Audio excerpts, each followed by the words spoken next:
स्वागत है आपका हमारे यूट्यूब चैनल जुडिशरी एटमॉस में। तो जैसा कि आप लोग को तो पता ही चल गया होगा कि यूपी जुडिशरी की वैकेंसी आने वाली है और लगभग ये 350 पदों के करीब होगी।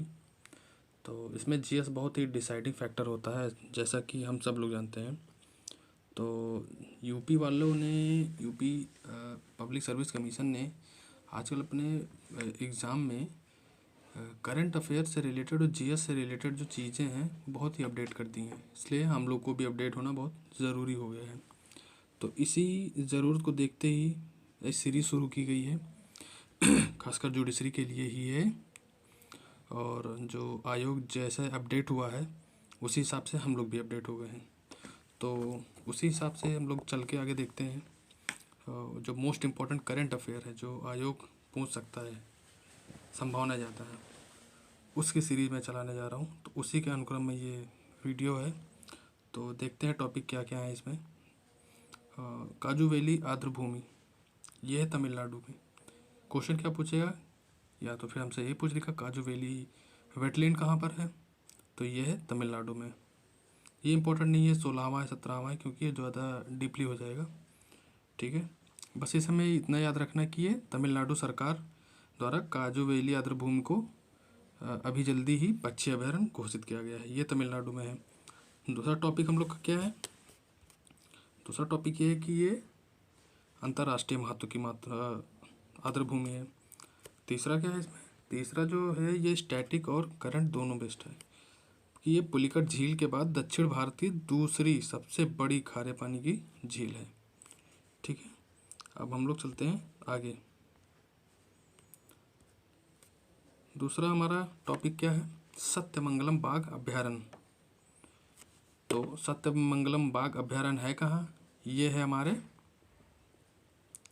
तमिलनाडु में। ये भी तमिलनाडु में है, मगर ये न्यूज़ में क्यों था, क्योंकि इसे TX2 अवार्ड मिला है। TX2 अवार्ड क्या है, जो बाघों की संख्या है उसको बढ़ाने के लिए अवार्ड दिया जाता है। तो ये सत्यमंगलम टाइगर रिजर्व को ही ये मिला था अवार्ड, इसलिए ये न्यूज़ में था और इसलिए ये इम्पोर्टेंट हो जाता है जुडिशरी के पर्सपेक्टिव से। अब हम लोग आगे देखते हैं और क्या हम लोग के लिए इम्पोर्टेंट। हाँ, अरावली। अरावली जैव विविधता पार्क, ये इसलिए न्यूज़ में था क्योंकि ये भारत का प्रथम OECM स्थल हो गया है। और अरावली जैव विविधता पार्क जो है ये वर्ल्ड वाइडलैंड में भी आता है।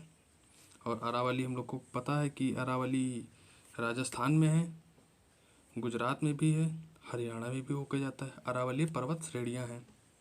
ठीक है, मगर ये अरावली जो जैव विविधता पार्क है ये है हमारे गुरुग्राम हरियाणा में मेनली। तो और बाकी चीज़ें इसमें हम लोग के लिए इम्पोर्टेंट नहीं है, बस इतना ही इम्पोर्टेंट है कि ये है कहाँ, ये न्यूज़ में था और इसे ये दर्जा दिया किसने है, IUCN। ठीक है, ये जो IUCN है इस पे एक क्वेश्चन और बनता है, क्या बनता है फुल फॉर्म के लिए, क्या है फुल फॉर्म इसकी, ये भी हम लोग देखते हैं। चलते हैं इधर से ही, International Union for Conservation of Nature. तो इसमें हम लोग के दो टॉपिक कंप्लीट हुए, एक तो इसकी फुल फॉर्म इम्पोर्टेंट है हम लोग के लिए, और दूसरी ये अरावली जैव विविधता पार्क कहाँ है, और तीसरा क्या है, तीसरा पे टॉपिक एक है कि ये पूछ सकता है कि भारत का प्रथम OECM स्थल कहाँ पे है या कौन सा है, तो अरावली जैव विविधता पार्क है। ठीक है, आगे हम लोग चलते हैं। हम लोग देखते हैं कि अब आया है रेबीज टीका से रिलेटेड। ठीक है, तो दुनिया का पहला 3 खुराक वाला रेबीज टीका जिसको किसने विकसित किया है, कैडिला एक कंपनी है, फार्मास्यूटिकल कंपनी है, जिसने क्या किया, इन्होंने 3 खुराक वाला रेबीज टीका लॉन्च किया है। इस अभियान का नाम क्या है, रेबीज मुक्त भारत के उद्देश्य से ही इसको कैडिला ने किया है। इसका थीम क्या था, 1 2 3, मतलब 3 खुराक थे तो 1 2 3।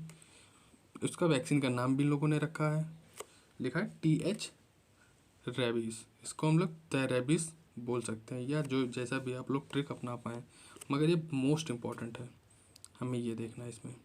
और इसमें टारगेट क्या रखा है भारत ने? टारगेट रखा है भारत ने 2030 तक रेबीज़ मुक्त होने का है लक्ष्य। और अभी तक इससे भी इम्पोर्टेंट एक चीज़ है कि कौन सा ऐसा स्टेट है जो रेबीज़ मुक्त हुआ है या रेबीज़ मुक्त राज्य है, तो एकमात्र गोवा ही ऐसा है। ठीक है, तो इसमें हम लोग के 3-4 पॉइंट्स जो है कवर हो गए हैं, जो बहुत ही मोस्ट इम्पॉर्टेंट है, इतना आप लोग समझ लीजिए। आगे चलते हैं हम लोग। है अब देश का पहला सीवीड पार्क, ये भी तमिलनाडु में है। पहला सीवीड पार्क है।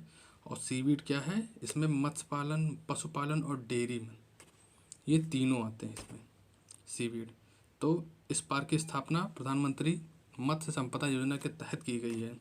ये आप लोग प्रधानमंत्री मत्स्य संपदा योजना अलग से आप लोग थोड़ा इस टॉपिक को, ये जो है ये बहुत ज़्यादा न्यूज़ में रहा है, इसमें बहुत ज़्यादा बजट भी केंद्र सरकार द्वारा इसमें जारी किया गया है।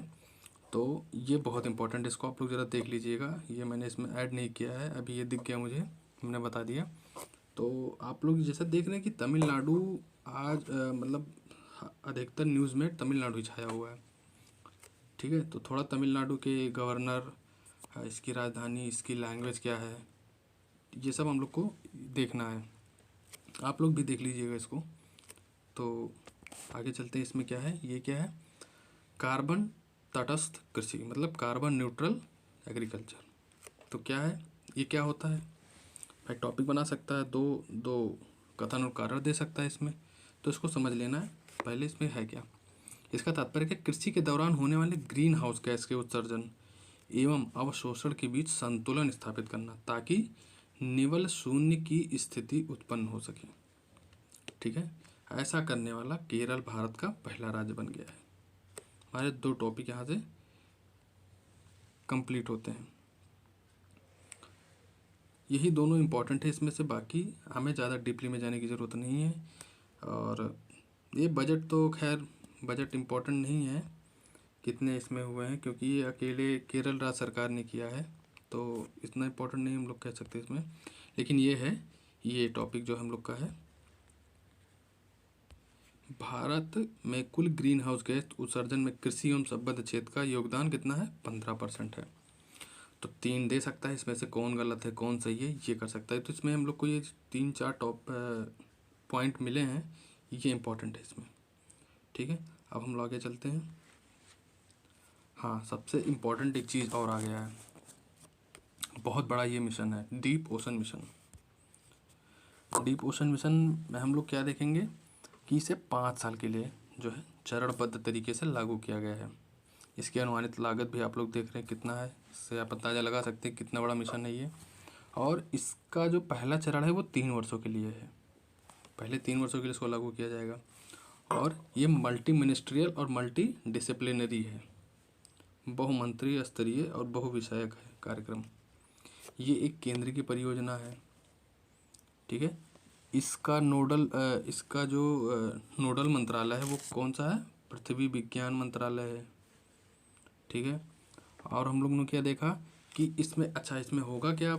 इसमें होगा कि 3 व्यक्तियों को, देखिए यहाँ पे लिखा हुआ है, 3 व्यक्तियों को समुद्र में 6000 मीटर की गहराई तक ले जाने हेतु एक मानव युक्त पनडुब्बी को विकास किया जाएगा। उसको फिर 6000 मीटर की गहराई तक भेजा जाएगा। और इसमें ये देखते हैं हम लोग, और क्या है, डीप ओशन मिशन और महासागरीय संसाधनों के माध्यम से भारत का लक्ष्य $100 बिलियन से अधिक की ब्लू इकोनॉमी को प्राप्त करना है। अब ये डीप ओशन मिशन जो है मेनली ये ब्लू इकोनॉमी को टारगेट कर रहा है। और आगे देखते हैं हम लोग, इसमें क्या है, संयुक्त राष्ट्र ने वर्ष 2021 से 30 को सतत विकास के लिए महासागर विज्ञान का दशक घोषित किया है। ये इम्पोर्टेंट है, ये इंपॉर्टेंट है। इसमें हम लोग देख सकते हैं, इसमें क्वेश्चन यही पूछे कि संयुक्त राष्ट्र ने 2021 से 2030 तक का विज्ञान का दशक किसे घोषित किया है? तो सतत विकास के लिए महासागर विज्ञान का दशक घोषित किया है। ये हम लोग के लिए, तो हम लोग के लिए इसमें अगर एक तरीके से छांट ले इसमें, तो एक टॉपिक हो गया हम लोग का। इसमें होगा क्या, 2 टॉपिक हो गए। तीसरा, नोडल मिनिस्ट्री कौन सी है। चौथा, ये किसकी योजना है, राज्य सरकार की, केंद्र सरकार की है। और पांचवा ये है 5 वर्ष के लिए है, पहला चरण 3 वर्ष के लिए है, ठीक है। और इसे कब लॉन्च किया गया? 2022 में, ठीक है। इतनी चीज़ें हैं, ये बहुत ही इम्पोर्टेंट है, हम लोग को ध्यान में रखनी है इसको। अब आते हैं सुपर कंप्यूटर परम प्रवेगा पर। इसको विकसित किसने किया? तो IISc बेंगलुरु ने, भारतीय विज्ञान संस्थान बेंगलुरु ने सुपर कंप्यूटर को विकसित किया। ये सुपर कंप्यूटर जो है वो सबसे शक्तिशाली कंप्यूटरों में से एक है, भारत के सबसे बड़ा सुपर कंप्यूटर है ये। तो एक ये हो गया, किसने इसको जो है विकसित किया। परम प्रवेगा है क्या? क्वेश्चन नहीं पूछेगा परम प्रवेगा है क्या, सीधा सीधा पूछ लेगा, या ये पूछ लेगा परम प्रवेगा को किसने विकसित किया है। दो हो गए। ये इसकी स्पीड बताता है। थोड़ा हो सकता है थोड़ा अगर टफ बनाने की कोशिश करे, लेकिन मेरे हिसाब से पूछ नहीं सकता, लेकिन एक याद रख सकते हैं कि 3.3 पेटाफ्लॉप्स जो है इसकी क्षमता, ये इस सुपर कंप्यूटर की स्पीड बताती है। और इसको स्थापित कहाँ किया गया है ये देख सकते हैं हम लोग। इसको स्थापित जो है IIT रुड़की में किया गया है। अब आगे चलते हैं हम लोग। क्रायोजेनिक इंजन, ये बहुत न्यूज़ है। क्रायोजेनिक इंजन है तो 25 नवंबर का, लेकिन ये अभी तक जो है इसलिए न्यूज़ में अभी देखते हैं, अभी इसमें आपको खुद ही पता चल जाएगा। सबसे पहले तो देखते हैं धवन-1। ये भारत का प्रथम निजी रूप से विकसित पूर्ण क्रायोजेनिक रॉकेट इंजन है, ठीक ना। यही इसको इम्पोर्टेंट बनाता है, यही चीज़ कि भारत का प्रथम निजी रूप से विकसित, किसी से सहायता नहीं ली गई है, किसी ने बनाया है, ठीक है। और धवन किसके नाम पे पड़ा? आप सभी लोग जानते हैं, डॉक्टर सतीश धवन के नाम पर पड़ा ये। और इसमें LNG जो है, लिक्विड नाइट्रोजन गैस, 90% से अधिक मीथेन इसमें शामिल है, को भविष्य के रॉकेट ईंधन की संज्ञा दी है। ये भी पूछ सकते हैं कि भविष्य के रॉकेट ईंधन की संज्ञा किसे दी गई है, भविष्य का रॉकेट ईंधन कौन सा है, तो ये हम लोग देखते हैं। अच्छा, इसका फ्यूल क्या है ये भी जानते चले हम लोग, इतना पढ़ ही लिया है तो। लिक्विड नेचुरल गैस और लिक्विड ऑक्सीजन गैस, यही दो इसके फ्यूल हैं। इन्हीं दो से इसको जो है लॉन्च किया जाएगा, ये इसके फ्यूल्स हैं। अब आते हैं हम लोग, भारतीय अंतरिक्ष संघ का शुभारंभ मोदी जी ने किया था। तो ये ISA क्या है, ISA देखते हैं। ये एक अंतरिक्ष तथा उपग्रह कंपनियों का एक अग्रणी उद्योग संघ है। ये कॉमर्शलाइज करने के लिए मोदी जी ने बहुत बड़ा कदम उठाया है। ये जैसे और देशों में होता है कॉमर्शलाइज की, दूसरे देशों के सैटेलाइट को भेजा जाता है, ऐसे इंडिया में भी इसको डेवलप किया जा रहा है। इसकी टैगलाइन क्या है? भूमंडल से ब्रह्मांड तक। ये हम लोगों ने देखा, और बाकी इस पर कुछ इम्पोर्टेंट नहीं है। ये कंपनियां हैं L&T, Nelco, Bharti Airtel, Walchandnagar Industries. खैर इसको तो छोड़ सकते हैं, एक दो कंपनियां याद रख सकते हैं, लार्सन एंड टब्रो, नेल्को जैसे हुआ, भारती एयरटेल हुआ।